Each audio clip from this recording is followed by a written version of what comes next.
So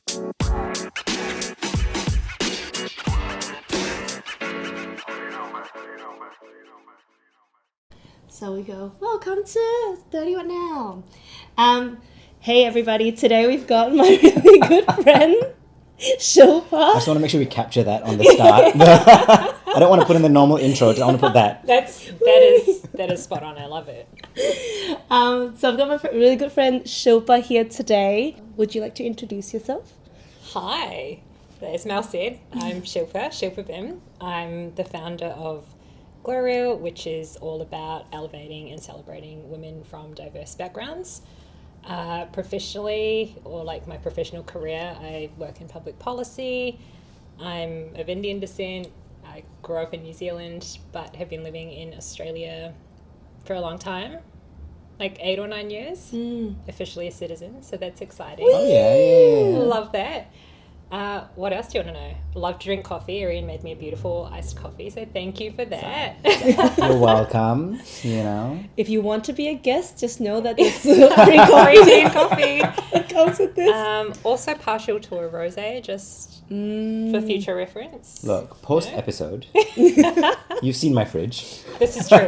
This is true. He has a beautiful fridge. It's very well stocked. Fun fact, the first couple episodes that we did last year, we drank alcohol as we pod. Oh, that's a fun way So to it was a clink at the start. What are we drinking? Yeah. Moved away from that because there's only so many things you can drink at the start. And we found that we either went to, like, it was just a little chaotic from both ends. Like, normally it's chaotic from me, but it became chaotic from him. Well, especially if you keep drinking as you're talking. I mean, yes. it makes for great conversations in terms of listeners, but And I tell you, might let slip on things that you don't want to. Well, exactly. And also, if you catch the video, you'll see it. But if you're listening, you may not know. This is a glass table we're using, and glass on glass doesn't. And this is why we've got this. That's okay. That we're set. Okay, so you moved here. You moved here from New Zealand. Yes, from Wellington, New Zealand. How long ago?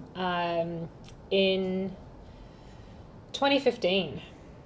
2015. So nearly 10 years ago. Yeah. And the reason I'm interested is because we've done an episode on this, and it's really a big part of the podcast that we are living overseas from Malaysia. We're from Malaysia. In case you haven't heard, what brought you to Melbourne? So, was Melbourne your pick? What brought you to Melbourne? Oh, that's a good way to frame the question. It was. Okay. So that's the right answer. Otherwise, take back your citizenship. I've already pledged my allegiance to this country. So. Yeah, but that's to the flag. This is not to the Victorian. This is true. It's true. To Australia as a whole. But no, Melbourne's awesome. I love Melbourne. So the long story short is my then partner, now husband, Adam, and I did a trip to Melbourne. I think it was in like 2013. And we did that very typical millennial thing of walking around being like, this is a cool city. We could live here. But also at the time, there was a lot of Kiwis moving. I mean, there still are a lot of Kiwis moving across to Australia, especially Melbourne and Sydney, for just all the opportunities, like job opportunities, life opportunities. Melbourne's obviously this incredible cultural hub. You get all the concerts, the shows, like all the things, and then an incredible food scene. So fast forward to 2014, Adam got an opportunity to come to Melbourne for work, and I was like, well, this is a sign, like, you've got to take it. And then I moved across in 2015. Yeah, nice. So better job opportunities, just a lot more to see and do, and I would say probably a much bigger community, like multicultural community of people, because it is such a hub. So you've got people moving here from all over the world. Yeah. Why did you come here? Mel, why did you come here? My parents wanted me to be a lawyer, and it was either to go to America or Australia. Yeah. And I think they were considering that if you go to America, it would be a massive time difference in order to go to one country to the other as well. It's 20 hours, 24 hours a day. And so I think because my parents moved to, so mom is Indo, dad's Malaysian, but they both studied in the US. And I remember, actually, this was something that my mom hones in on me every once in a while. She's like, when they were younger, they would visit their home country once every, 5, 6, 7 years, right? So they don't even get to go back home to see their family. And I think that probably really stayed with my mom, especially. She was like, in the end, it'll be good to be able to get to you more easier. And they had good law school here. And so, yeah, I became a lawyer and then stopped becoming a lawyer. But at least you did it, right? At least I did practiced it. for a while. Yeah, you can say that you're a lawyer. Yes. Yeah. Whereas I did accounting and I'm still in accounting. So, so I wasn't given a choice. My siblings were here. Okay. Yes. So sister was here, brother was here. I just followed a couple of years later. It made sense. If I had gone to London, wouldn't have seen them for a couple of years. My aunt was in Melbourne and Tasmania. My dad and mum, but they didn't know each other at the time, but they were in Manchester. Mm-hmm. They didn't see each other for years. Because one, it's really hard to travel back then, but also you have different summers. Yeah, true. Right? So you don't catch each other. Yeah. So it just made sense to come here, and then time zone and flights. Are you the youngest? Yes, I am. Yeah. Yes. Does that come out? Show? Does it show? Do you feel it? I feel like that's a yes. I don't know. We need to talk more, and then I'll be like, okay, yeah. Yes, Are you the youngest? Is it? No, I'm technically the middle child, and I say technically because there's 4 of us. Okay. So I have an older sister, and then me, who's 4 years younger, and then 5 years below me is my younger sister, and a year behind her is my brother. So they were kind of collectively treated as the youngest. Okay. And I know that I'm the middle child because everyone always forgot me.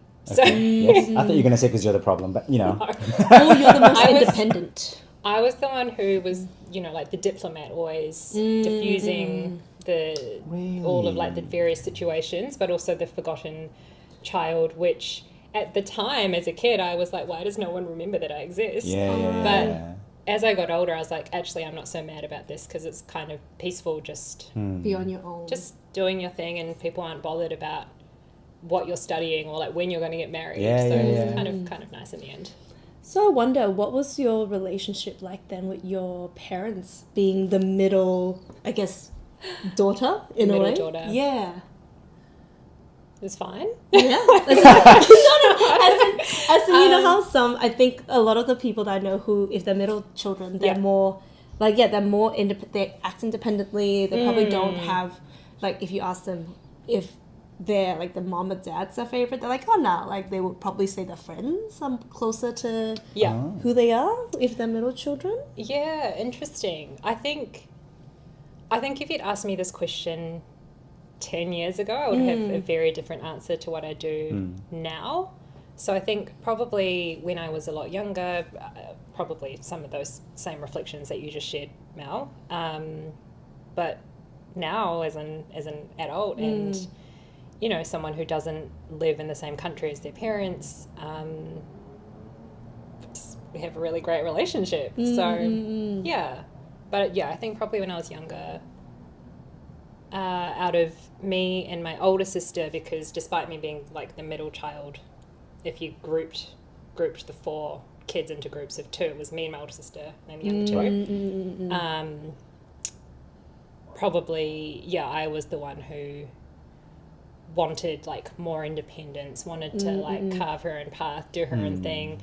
May have caused some friction here and there. You're the rebellious one. Yeah. Even though I wasn't really rebellious, like I didn't do anything controversial. There's no tattoos. There's no tattoos. There's a few like ear piercings, but my parents know about those. Yeah. It's not a big deal. Yeah. So what I'm hearing is distance makes the heart grow fonder. Move out and you get closer. What? I honestly think that there's a lot of truth to that saying. I think, I would say anyone, whether they have moved out, still live in the same country or city as their parents would have moved out or moved overseas, it changes the dynamic, it changes the relationship. It makes you maybe realise and reflect on, perhaps why they did things a certain way, especially if they're immigrant parents, which like mine were. And I think they also kind of realise, kid's an adult now. Well, it's hard. It's hard in a culture when I was having this conversation with somebody on Friday actually about intergenerational living and how it's so ingrained in Asian culture. Right.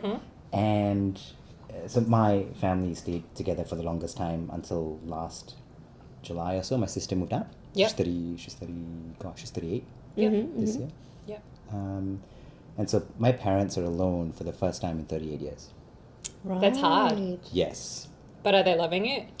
Well, they are now on a plane from Doha, and they spent 3 weeks away in Europe. And so, I mean... Living their best life. They miss their grandkids. My sister's got 2 kids, they miss their grandkids. Yeah. But it's a different stage of life. Yeah, exactly. But there's something to be said, as you're saying, that little bit of distance and then coming back. It's like, all right, I get some air and I come back. Yeah. I think it works both ways. Yeah. Parents enjoy that a little bit as well. I want to come back to that topic about being away from family. We'll talk about that in a bit. But what we normally do when we start our episodes is we talk a little bit about, 'cause I'm curious, what content you're consuming nowadays. What are you watching? What are you listening to? What are you reading? Oh my gosh. Everything. Just everything, everywhere, all at once. Which would be funny if I, I most recently, like literally yesterday or the day before, finished The Gentleman on Netflix. Have you seen it? I'm on episode 3. I'm on so episode good. 4. That's on my list. Okay, so we can't really talk about it, but it's so good. Okay, yes. I'm on episode 3. Really good. What makes it so good? Yeah. Without any spoilers. Yeah. Because I'll answer this. First of all, the lead It's guy, hot. he's really hot. Yes. Yeah. He was What's in his name? Divergent. Oh, He was yes. Yeah, Okay, I've yes, forgotten he's familiar. his name But the hot guy. in real life. Yeah, I don't know. I just think it's quite a unique storyline. I think the way that they've filmed it, it's quite different. That's what I think. Yeah. It's the way they cut the scenes that I think is really interesting. Okay. Yeah. With the scribbles. I think that's pretty funny. I like the scribbles. Yeah. Because I was about to And say, there's- no, you go. controversially, I don't like it. So I'm Whoa, really into whoa. Yeah. It's an Okay, you can leave. I think we have to pause this right now, and then Shilpa and I will continue. Yeah. No, but I'm interested on seeing why, because I'm watching it with my boyfriend at the moment, and because I'm not really into it, he's not really. He's like, we'll take it easy. But I'm curious as to why you like it, because I'm not getting it. It's not giving. Interesting. It's not giving. It's not giving. For me. Is it because it's about drugs? No, I'm okay with drugs. I watch Narcos, you know? Narcos is Narcos, good. good show. Season Narcos- 1, Season 2, good. Yeah. Season 3, Yeah. But I think maybe it's the filming, like the storyline, it feels... Yeah, it's not what I'm used to, maybe. Interesting. I think that's what I like about it. Though. Yeah. And so it's, I think it's a unique storyline. They've filmed it in a very different way to your typical show. There's a few episodes where you'll have a character actually like look at the camera and it's like they're looking at you and winking at you or talking to you. I can't remember which episode, so you may or may not have seen it yet. I have seen it. So they're breaking the fourth wall. Very good. Okay. And I think that's cool because then you feel more involved. Yeah. I really like Alice's character as well. And I think it's because she's just quite complex where she's, heading up this big drug operation. And I think people often have particular ideas about, well, if someone's doing that, then it must be a bad person. But you see, and you will continue to see throughout the series, her humanity come through and her morals. And I think I like quite complex characters like that because it's reflective of real people, right? Yeah. Like we're all kind of have all these different aspects to us. So What episode are you on? Episode 4. Okay, so you're ahead of me. Yeah, just one episode. Yeah. Okay, because I think I'm on episode 4 just before you got here, so maybe. Yeah. Okay. So because I remember, what's her name? Susie Glass. Is it the? I called her Alice. Yes. So by the way, Alice? Because she looks like, oh my gosh, sorry, that was such a my brain completely just broke. She reminds me then of did you ever watch what was that series called with Idris Elba? Series with Idris Elba? Yeah. And the brain is not working, so I no, can't tell you we'll the name. find it. What was it about? He was a detective. Okay. Is it about drugs? There probably was episodes that involved drugs. There's a show called Alice. No, I but don't one think of the it- main characters Okay. was a similar character to Susie Glass. Okay. Her name was Alice, and that's where the Alice came from. But I was talking about Susie. Okay. Yeah. So you've got 2 shows to watch. Oh, sorry. So to the listeners, spoilers. But you've listened to about 5 minutes of that, so I'm sorry. Yep. But the other thing, I've as I was looking into the show, do you remember Skins? Oh, yes. yeah. Susie Glass was in Skins. No. Oh. Yes. Really? She played one of the really like popular. I'm pretty sure. If I'm wrong, I'm wrong. I'm pretty sure I read an article. She was playing the really popular like character that was really grungy, and she was, I think, an icon. People used to base themselves off this character. And it was very, very reminiscent of like the early 2000s, where everyone's wearing, fishnet tights, black everything, black, nail polish and everything. But yeah, I was like, oh yeah, Skins. There you go. I forgot about Skins. Yeah, I forgot. I mean, I can't remember if I watched it. I don't think I was that into it. It was quite in your face. Whereas this show is, I was thinking about it earlier, it's intense, but not in an intense way. Does that make sense? It's both intense, but also lighthearted at the same time. Yeah, it's like, it's intense, but not feverish. Like, you're watching it and you're kind of like, I can actually sit here and watch the whole thing. Whereas some shows, you're kind of like, I need a break. Yeah. You know? Yeah. There was this one quote where she was explaining why they're in the marijuana business and not the cocaine or the meth business, because yes, it's a drug, but it's a softer drug. Yeah. And I was like, okay, that hit me. I was like, that makes sense. Yeah. Like, everybody wants to make money. Yeah. But this is mellow. Yeah. It's like, okay, is that inspiring you? Whoa. Alternative career path. Yeah. Medical marijuana is becoming a very big business in Australia right now. Yes, it is. It's absolutely massive. A lot of regulation. Yeah, of course. As needed. As needed. But no, I don't have a pathway into medical marijuana. But if you do, call me. Okay, look, we're all trying to look for a side hustle. Yes, including this. But legal. Everything has to be above board because we're all good immigrants. I mean, it's a big part of why we do the show, right? Yeah. So such as yourself, different types of 30 is why I think we do this. You know, there's us in our 30s, working class, etc.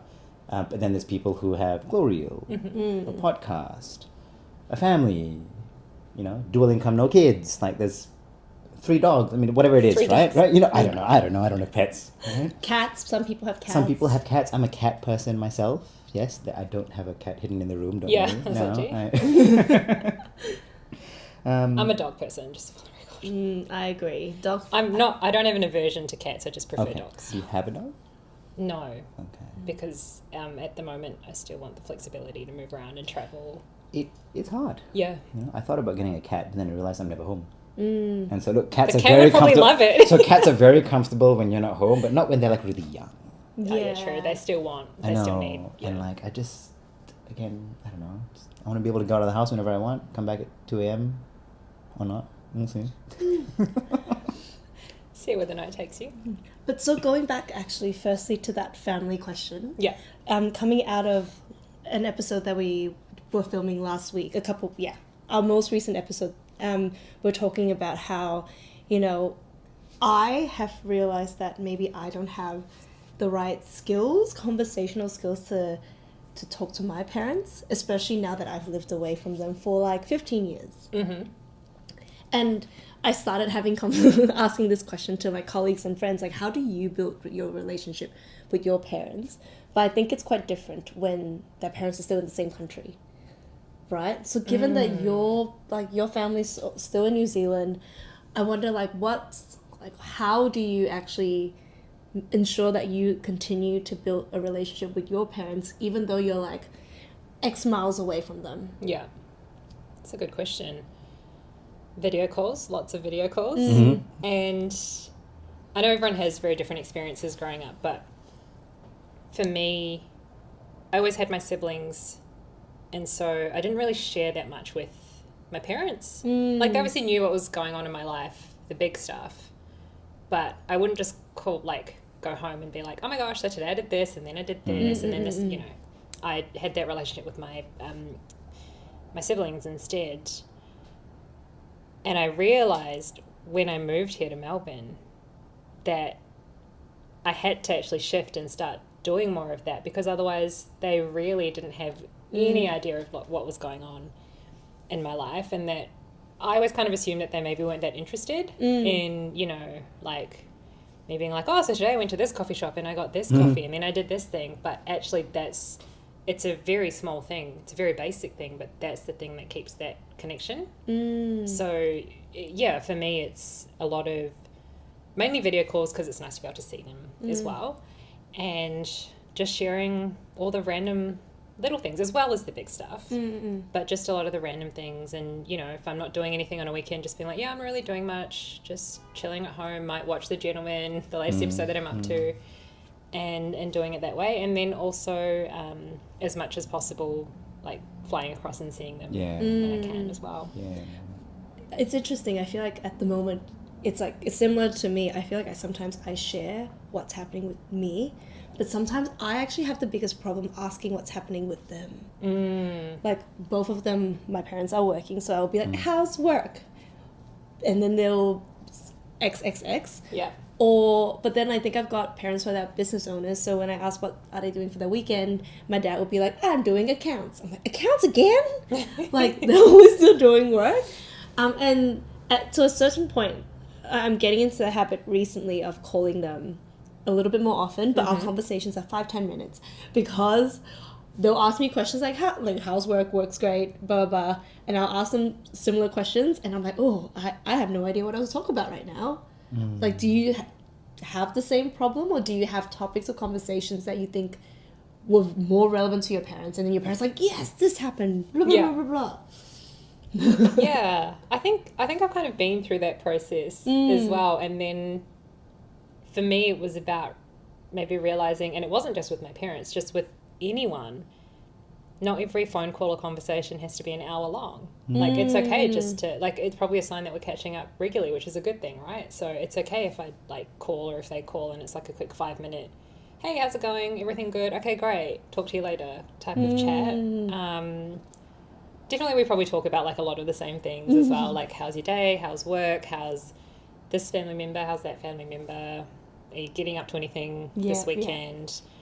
But yeah, like, sometimes I'll talk to with my parents, and after 10 minutes I'm like, okay, cool, well, I'm going to go to Pilates class now, so see ya. Actually, one thing I have started doing recently, though, is I'll just call them when I'm on my way to something as well. So I'll be, like, maybe on the train heading to a Pilates class, and I'll just be like, hey, like, I'm on the train, like, what are you guys up to? I feel like it maybe they feel more involved as well in what I'm doing, because they're on the journey with me. Yeah, that's usually what I do.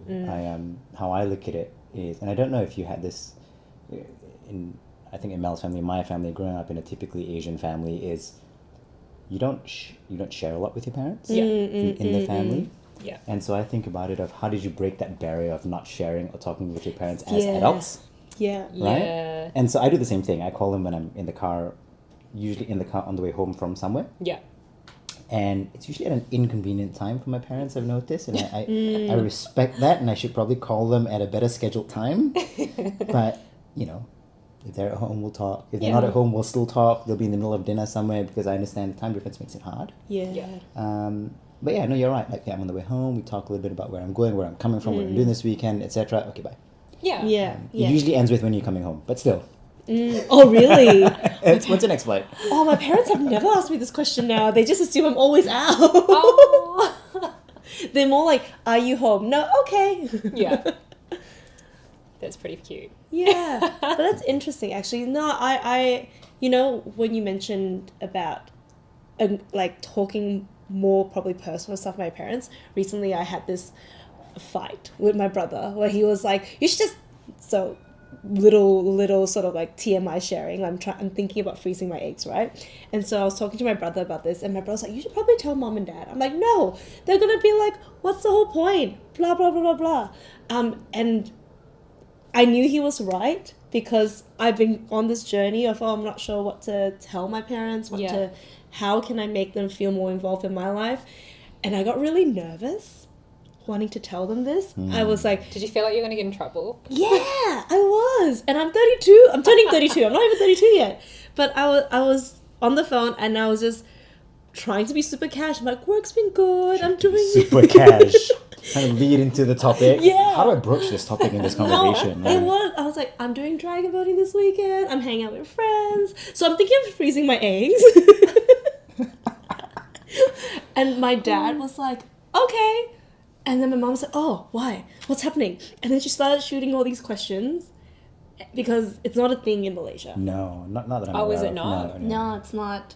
And afterwards, I just hung up when he hung up, I was like, okay, it's fine. I didn't get yelled at. And now every once in a while she's like, so how's the eggs? How is it happening yet? Yeah. So it's nice. I mean, I think what I realized through COVID, and sorry to the listeners, I mentioned this many times, but what I learned through COVID is we're all adults. Yeah. Like, so I was like 28, 29, 30 when we were in lockdown. When my parents were 28, they already had me. Yes. So, like... Isn't that such a confronting realization? And if you think about it, I mean, they were my parents. Yeah. You can have adult conversations with your parents if you're willing to. If you feel comfortable. I think it's just not being used to it. Exactly. Depending on your background. And there's always going to be an element of awkwardness as you try and break that barrier or reset your relationship, right? But you've got to try it. Once you do it, it's probably for the better. Yeah. Force it. Yeah. Did you ever have a really awkward conversation with your parents as an adult? It's a really big question. Sorry, I know. We didn't prep her on this one. There's probably been nothing recent, which is why I'm like, now I really have to think. Yeah. There's probably been similar things where I've just been like, oh, like this is a big life update. I should tell them, like, bring them in sooner rather than later. I really can't think of anything right now. The one that I have most is career, and I know we don't talk a lot about career on this pod, but I talk to my dad a lot about my career. Yeah. Like a lot over the past couple of years, because again, I sit there thinking, my parents have been through this. Yeah. And yes, it was a quote unquote, it was a different time. I get that. It was, and it 100% it was a different time when a house was, $50,000, not $500,000. But, well, that's a cheap house, $500,000. Yeah. An apartment. Yeah. And a one-bedroom apartment. Yeah. Even there, like, pushing up to a man. I know. But, I very recently realized they've been through it. Yeah, everything that we're feeling, I've experienced it. All these problems we're facing, it's more annoying today because you're being confronted with it from every direction on your phone, on your laptop, on your iPad, etc. But it's the same problems 50 years ago. Yeah. 30 years ago. My parents aren't that old. Yeah. I actually disagree.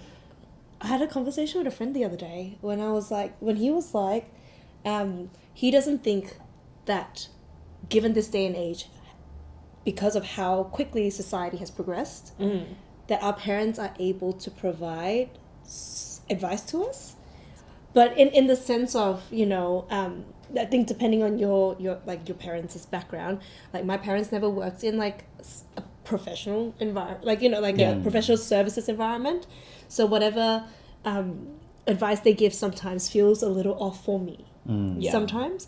Or when it comes to relationship, I think they never dealt with the prospect of being able to delay starting your own family, because at the time there was no other option. Really a thing. Yeah. Or even now, when they don't understand the concept of side hustles, they're like, what are you doing this for? So personally, even me and my brother were saying that sometimes it's more about updating your parents, but we tend to fight more when we try to ask for advice, because then it goes against what we thought would be the correct answer. I feel like this is a big tangent. I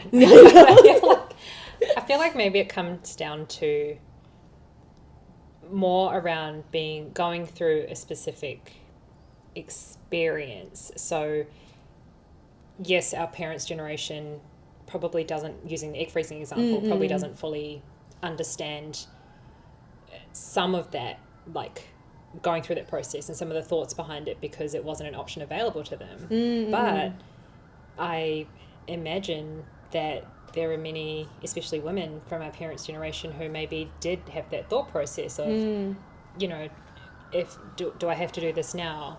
Is there an option to prolong it? Delay it.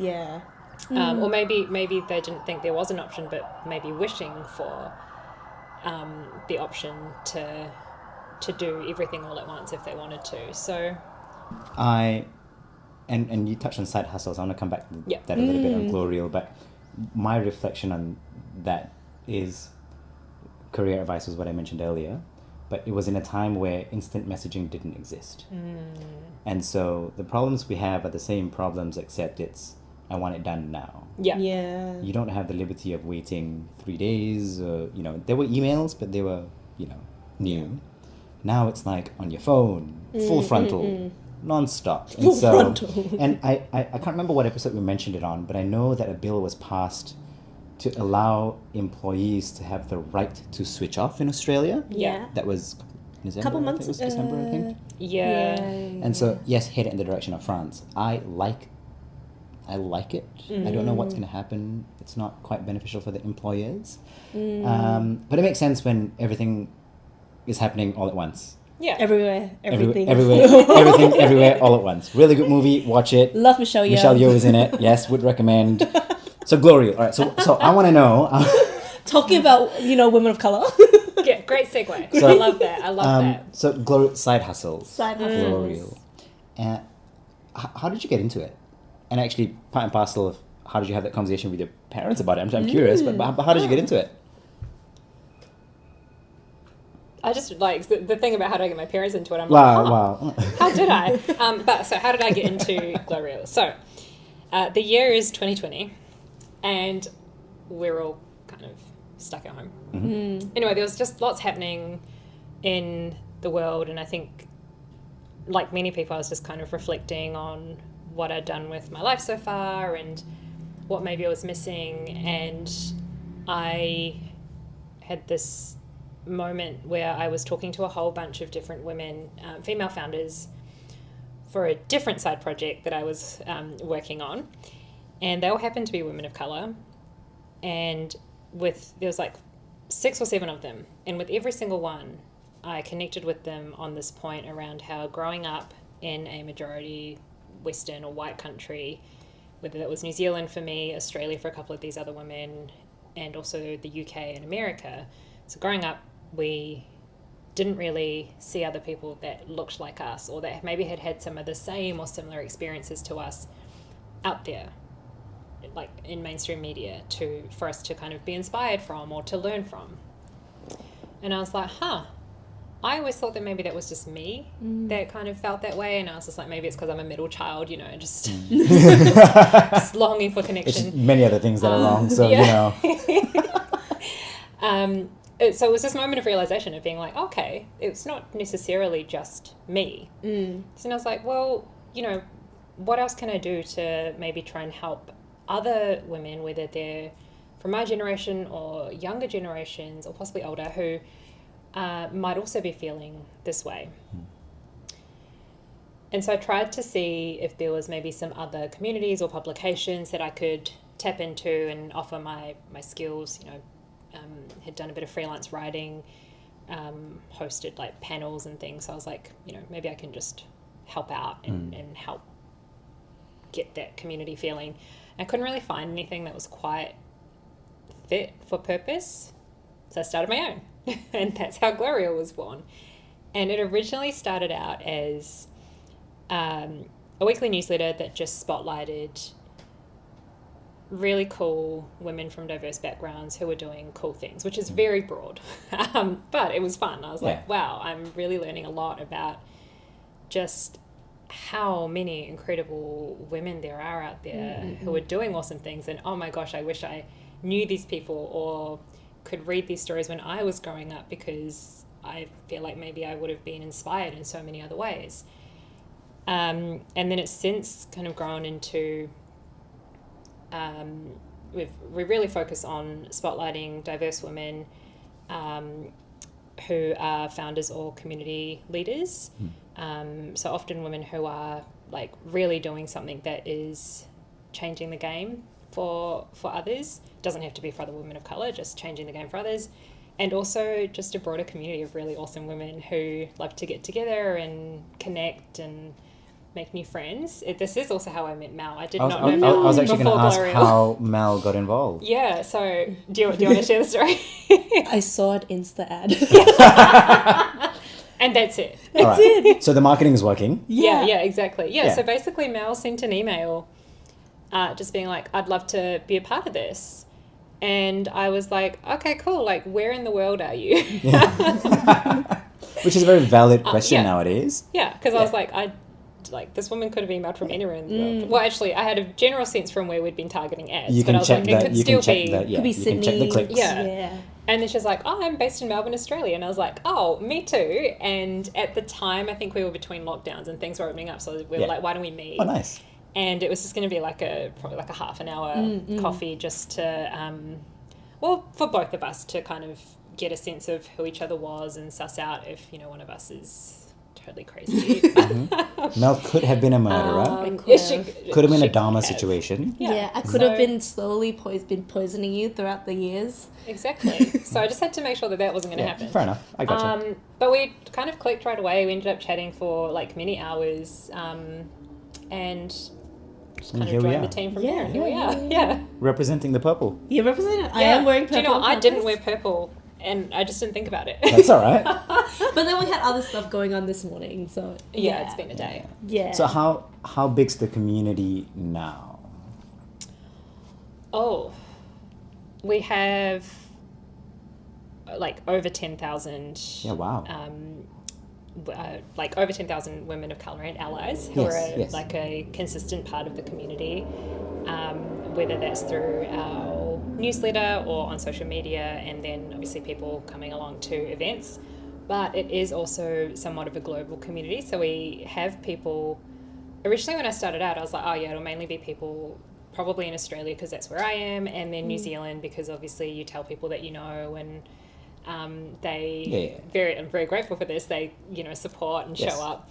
And ended up having people signing up and joining from like the other side of the world. So in the UK, in the US, I was in London. We might talk about this later, but I was based in the UK and Europe across 2022 and 2023. And did an event in London as well for the Glowreel community. And I was like super nervous because I was like, I don't actually have, I have like 2 friends here. And I was like, and if they're the only 2 that show up, it's going to be really awkward. Yeah. But we sold out. It was like we had capacity for 50 people, sold out within a weekend of the tickets going live. And it was just, I was like, wow. It was this moment of realization of being like, oh my gosh, like we actually have there's like this point of validation, community. Like this is yeah. And actually that's probably been one of my biggest reflections, and I don't know if it's the same for you, Mel, but when Glowreel first started, it was like, cool, like just want to create a space to highlight cool things that diverse women are doing. And then I very quickly would realize like, this is like, I'm actually meeting people and connecting with people that I wouldn't have necessarily met otherwise, making really awesome friends, and just that community aspect has been really, really special. It's like a cool new way of meeting people at the golf club. It's like our version of going to the golfing range. Do you find yourself in this funny position where, so Glowreel sounds like it was set up to meet and connect people of the community that are founders, are leaders. Do you now feel like you are in that position now that you lead a team at Glowreel? A little bit, but it's been a weird one to grapple with because again, like when I first started, it was just like, cool, let me just do this thing, have fun. And over the past couple of years especially, I've been invited to speak on panels or come to events or come to like an opening. Like Mel and I got to attend a screening of Life of Kia a few months ago, and it's been as the founder of Glowreel or as Team Glowreel, and it's been pretty cool actually to be like, I started out just wanting to spotlight people, and now I am kind of part of that group, I guess. And, I mean the maybe not quite the right word, the cause, but the concept of Glowreel I think is very important to me, because I feel like, so we live in Australia, overseas, grew up in Malaysia, and so having having representation to admire and to look up to is really hard. In the corporate world, still very hard. 100%. Right? Yeah. And that I can imagine why it resonates with a lot of people. Yeah. And I think I grappled with this a lot when I first started, where I was like, we're talking about, initially it was just like women of colour. And that still very much is like our area. But I was like, that's such a broad term. And like, what does it even mean, really? But I think part of the rationale for it was, you know, as people of colour, and especially as women of colour, it's like we have maybe some specific experiences that are kind of unique to us. And so it is cool to be able to learn from and hear from and see people who have had, if not the same experience, something that's kind of similar. You can go, oh, you know, I experienced that and didn't realise that I could kind of create my own life despite like challenges or setbacks. So, yeah. Yeah. I mean, it's very similar to why we do this podcast, actually.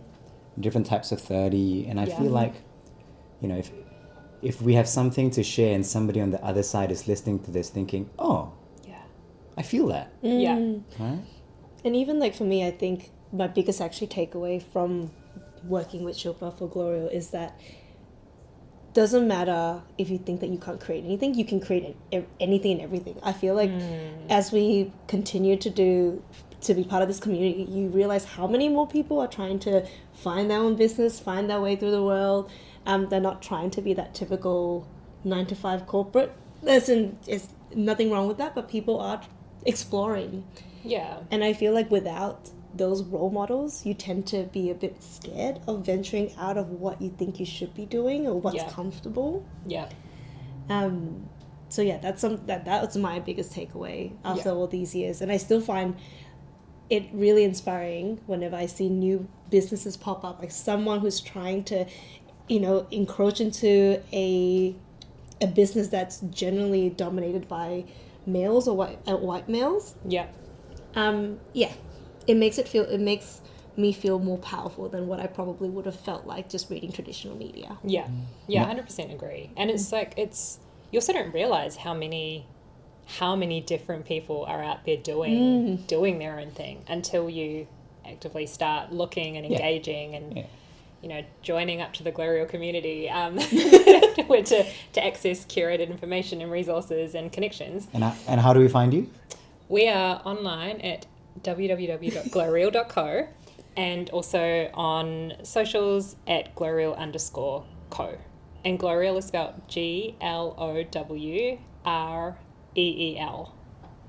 .co. .co. Yes. You heard that. So you've got a day job. You're also running and leading Glowreel and a team at Glowreel, and you're traveling. Yes. Soon. Or you travelled. I have been. Yes. Have been traveling. For 18 months, she was away. Yeah. Okay. So for 18 months, wow. Long time. It is a long time. How do you... So again, I'm very keen to know where you went, and I need a bit of advice about that. But also, how do you maintain... You kind of put work aside, but how do you continue to run and lead Glowreel while you travel? I'm curious. Because are you trying to have a holiday and then... And is work your life now? Or... Have you... In a good way, but you know, because it's your passion. It's your passion. Work or work to live? Or I don't think we have enough time for this, Shilpa. Or have you traded your 9-to-5 for 24/7? Oh, yeah, those memes. Yeah. Honestly, a little bit of all of that. Yes, so I did. I was overseas, away from Australia for about 18 months, based across the UK, Europe, and a little bit of time in the States as well. And I very much was challenged by and grappling with, what am I doing here?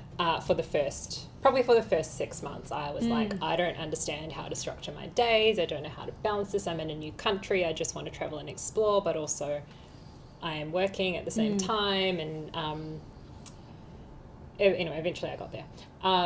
But yeah, so it was a combination of continuing to work while also traveling, exploring, being a tourist.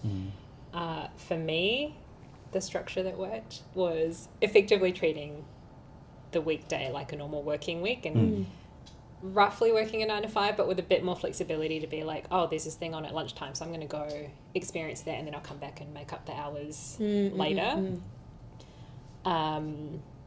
Yeah, so it was like roughly 9 to 5, exploring in the evenings, and then exploring on the weekends, and then quickly realizing that doing that all the time was maybe not sustainable. So also making space for downtime and relaxation and just completely switching off, because you need to. You're not going to do a good job otherwise.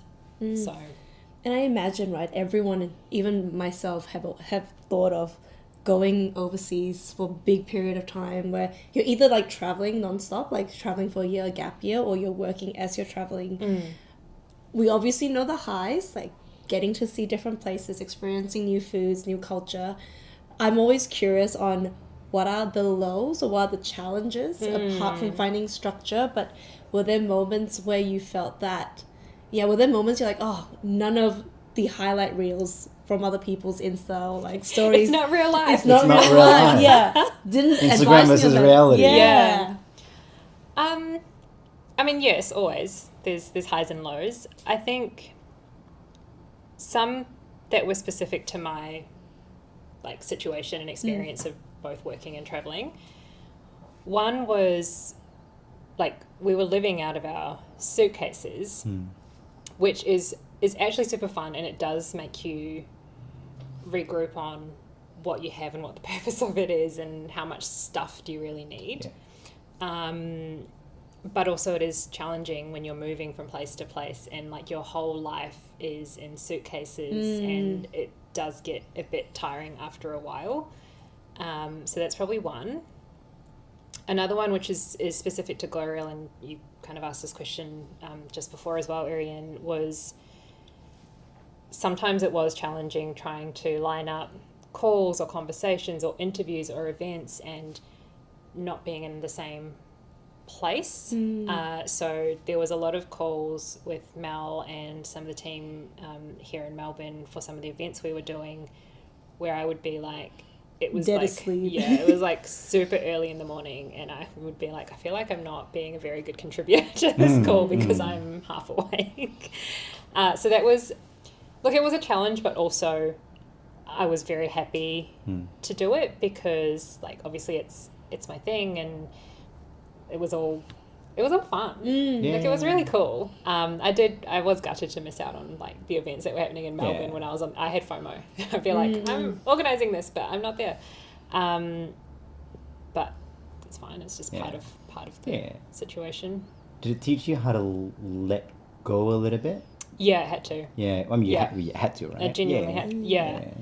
And I think, I've always been grateful for Mal being part of the team, but it made me even more grateful to be like, okay, we're kind of based across different sides of the world right now, cannot be in two places at once, and how lucky am I to at least know that I've got like someone really great on the ground where I'm where I'm not. It's like I'm blushing.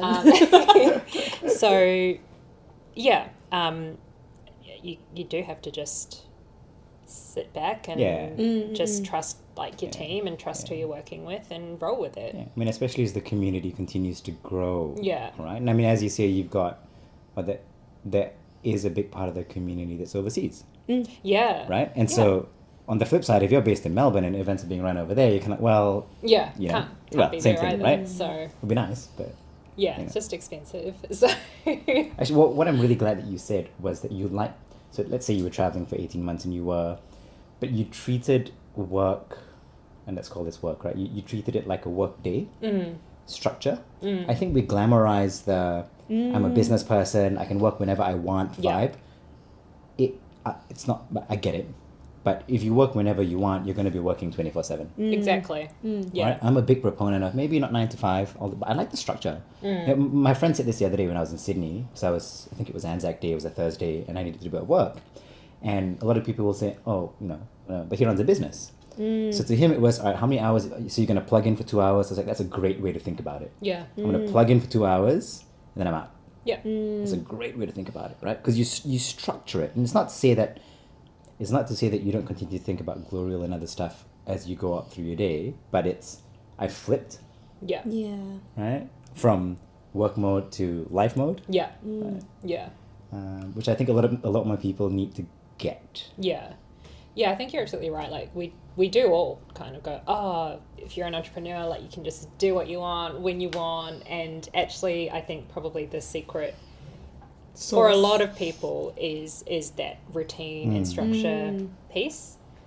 This may not be the case for everyone, but I found for me, I was like, okay, I really do need routine and structure. And it doesn't have to be log in at 9 and... No. But Yeah. just knowing, when I'm tapping in and working for how many hours, when I'm taking a break, making sure that I've still got a consistent bedtime and wake up time, and incorporating exercise and health, like all of the stuff that is your base kind of stuff. Because it can be chaotic. And I see this a lot at home with my parents. Yeah.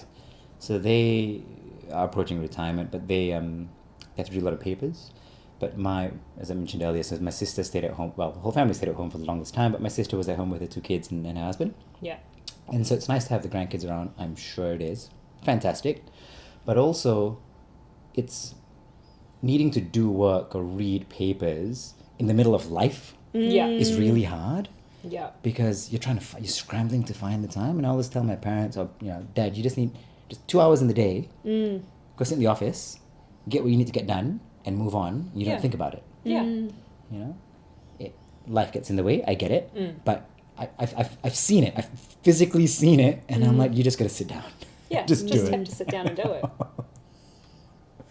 it. So me, when I travel, so I am trying to do a bit of travel. Mel is very excited for me. He's never traveled on his own. I've never done a solo trip. I'm very excited for you too. It's going to be awesome. Never done a solo trip. Was meant to go to Europe and was going to ask you for advice, and I think I still will, not necessarily on the show, but I have so I was going to go to Europe, swiftly and recently changed that because cost prohibitive, and also you did say before the show, probably not the best time to go in June. Is hot, very hot. And just hectic. Peak tourist season. But I think what's hectic for me is I had choice paralysis. Oh, yeah. I don't know where to go. Yeah. I don't know where to go. And like a lot of people will have this attraction to a certain country or a city. I have to visit Denmark. I have to visit. I have to do this. I don't have to go anywhere. Like I can. Yeah. I want to see the world, but I don't have a list. Yep. Okay. And so it becomes really hard to pick when you can really go anywhere.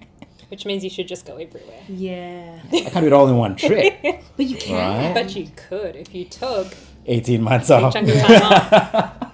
He was thinking about a Kentucky tour. Oh, Yes. I mean, that's a great way to see everything too. So yeah, it's hectic, and you just go around everywhere on a bus with strangers. But you which just is know real that that's fun. what you're doing, right? Well, Yeah. and like I'm ready for it. I don't mind it. I can backpack and live in. I'm fine. Yeah. But I'm 32. Yeah, he will be an oldie on a Kentucky There's special tour. Kentuckys for people in their 30s. Yes. Oh. No. Yes. There yeah. are. Okay, Yeah. okay. But you pay double the price. Really? I didn't know that. They're pricey. They're Oh, because you're in your really 30s, so pricey. you're not like Maybe like a bougie a university hotel. student where they're like, you can just stay in Yeah. So it's a bit more hostels. pricey. Yeah. And I'm a big fan of. I want my own hotel room if I can, and so you can kind of pick those. Yeah. And I also want to go stay in a chateau in France and be like, this is a different kind of trip. Like, Yeah. But you know what though? There's nothing more, I feel like, quintessential European travel than than staying in a shared hostel. Yeah. I love staying at shared hostels, but I haven't done it I haven't done it post 30. But I remember that was like such a great way of meeting friends. Like I didn't do anything like rebellious when I was in Europe because I was in a relationship then. But it was meeting new friends, like nothing sinister about it. It was so fun. It's a good way to connect with people. Yeah, I mean, that's what I want to do about Europe. That's what I want to do in Europe. I've got friends to visit in Amsterdam, in Hungary, in Germany. And it's like I just make stops everywhere. Free accommodation. Yeah, why wouldn't you? What are friends for? What are friends for? I mean, the company. But also But the also free couch. accommodation. Oh my goodness. So we've spoken a lot about Glowreel. Yeah. Very excited to know more about what's happening next at Glowreel. I did see something about speed dating. Yes, speed friending. Speed friending. Sorry, Yes. speed friending. Speed Terminology area. Get it friending. right. So, I mean, speed dating is fun too. But Glowreel is obviously more about making connections at like a friend level. So we've partnered with dating app Sark, Yeah. who does do the speed dating, to host a speed friending event which is next Saturday, and by the time this episode goes live, it probably will be done. Gone, yeah.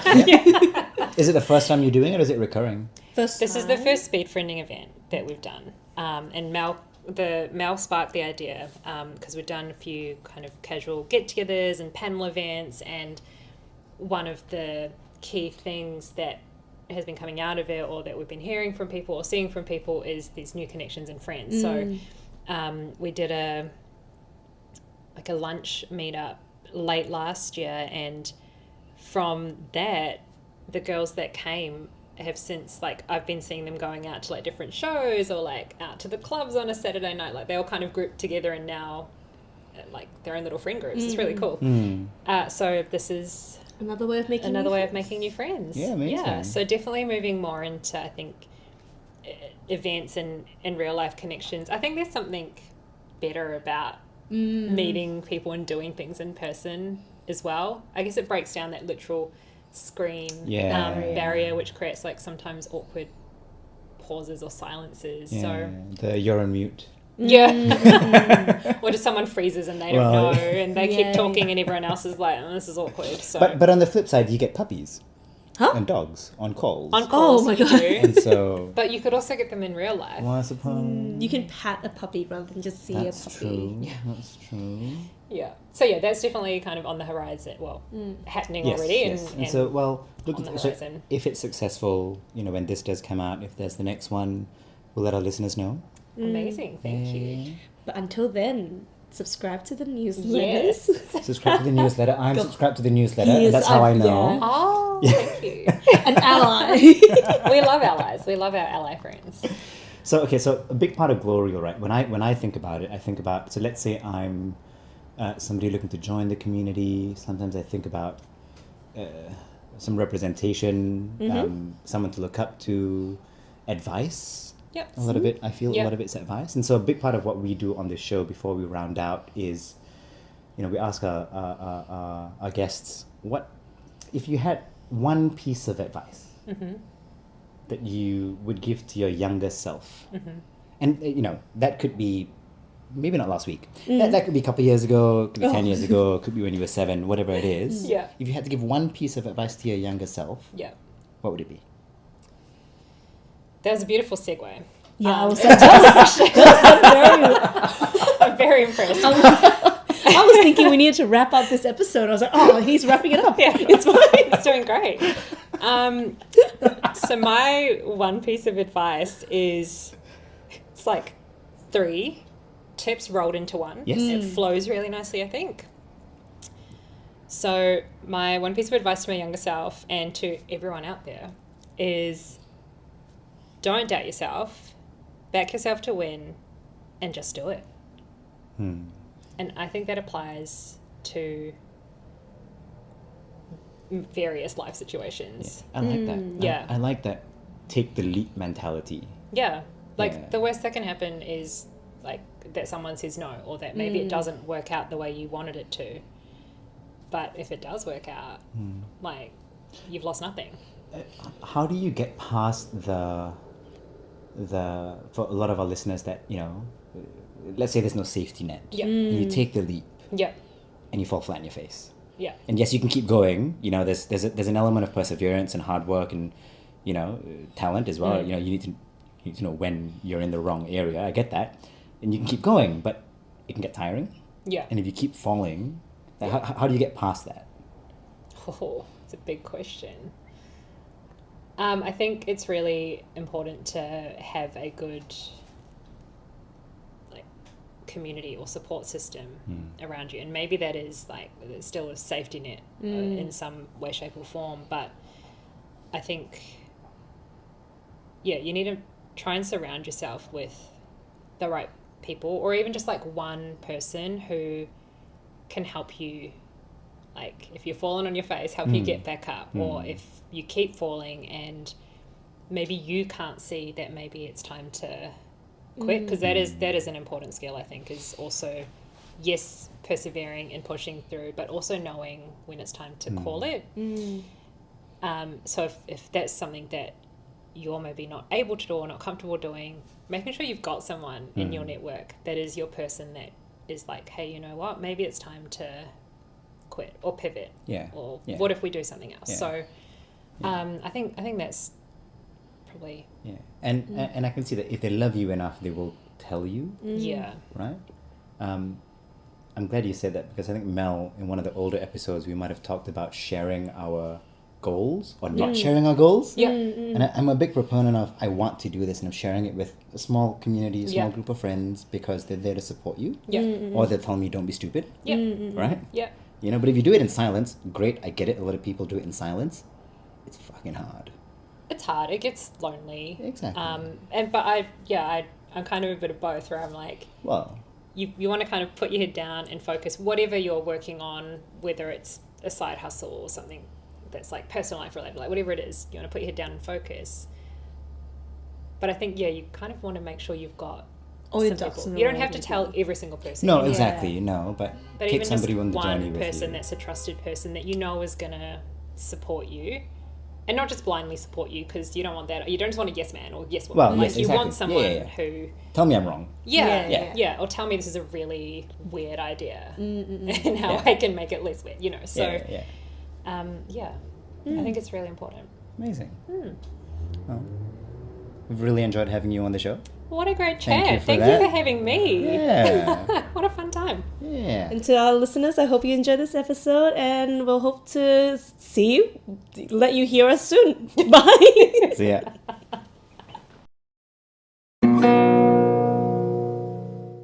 Well, sign up to Glowreel at www.glowreel.co and follow us on socials at glowreel_co, and come along to connect with some awesome like-minded women and also be inspired by diverse women doing really cool things.